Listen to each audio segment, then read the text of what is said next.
The vibe that I was getting from people within the XFL at the time was that Cardale was out. Tyree Jackson was going to be the guy for the rest of the season. But hey, the first two games were great for Cardale. We thought we were chanting MVP. And then just, of course, we know Sonic came out and he went downhill. But did you know that Sonic 2 was just at the movies with my wife this past weekend? Sonic 2 is around the corner and she wants to see it as well. Jim Carrey is in it. Come on. As the villain, that's all you need.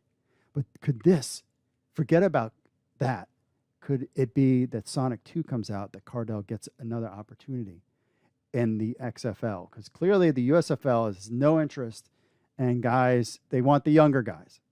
So if you followed him, you know a lot about Cardale Jones. Ohio State loved him, helped their team to three straight bowl games, good quarterback. He competed with two other well-known OSU quarterbacks for playing time, J.T. Barrett and Braxton Miller. J.T. Barrett now in the CFL, I believe. We'll check that with the chat room. Then they made the move. They were both declared for the draft. Both Miller and Jones were drafted in the NFL draft. He played around with the Buffalo Bills. They had Tyrod Taylor as a starter.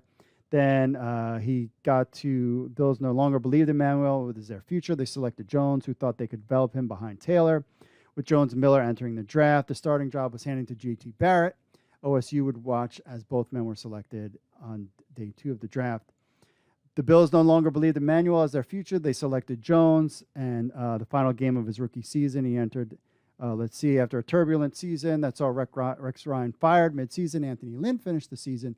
Lynn liked what he saw in Jones, and when he became their head coach for the Los Angeles Chargers, Lynn got a trade for Jones, but that didn't work out. Never played in a single game, and then was on the practice squad for a little while. Then he landed on Seattle's practice squad, but the XFL was gearing up, and then was announced on October 15th, 2019.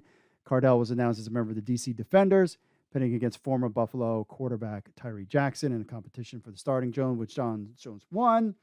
Though I believe that the reason why he won is because he was the tier 1 guy, but their lead team wanted to go with Tyree, but Tyree didn't look that great. I don't know. But he started off hot, winning his first 2 games, had a big connection between Eli Rogers, who was in the USFL, Rashad Ross, who I do not believe is. Despite this, Jones went on a 4-game stretch, which he threw for 2 interceptions and 2 TDs and 7 interceptions. And watch his yards. I mean, he just looked awful. Despite talking about Pep Hamilton being his coach, and you saw what Hamilton has done, just could not get it going. By the time the XFL folded, Tyree Jackson proved to be more efficient of the 2 quarterbacks. But of course, Tyree is now playing for the Philadelphia Eagles. So the question is, will Cardale Jones come back? Well, recently, his alma mater, Ohio State University, held their pro day. And Jones was not only in attendance to spectate, Jones would end up throwing in the workout to NFL-bound wideouts Garrett Wilson and Chris Alvey. He was said to look crisp and had his best workout during the workout, although these workouts are always hard to gauge, although I would point out that Jones couldn't have picked a better year to work with pro day because Wilson and Alvey are both regarded as first-round picks in the 2022 NFL Draft. Of course, this is a video from Barstool OSU showing Cardale slinging it in this pro day.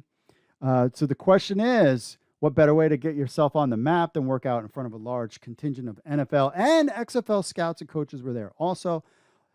Well, I think Jones understands that he is likely a long shot to make it back to the NFL in 2022. It's no secret the XFL is looking for players to add to their 2023 pool. Much like back in October of 2019 when Jones was added to DC's vendors roster, the XFL is doing. Hey, my daughter met him. We met him a couple times. A really nice guy.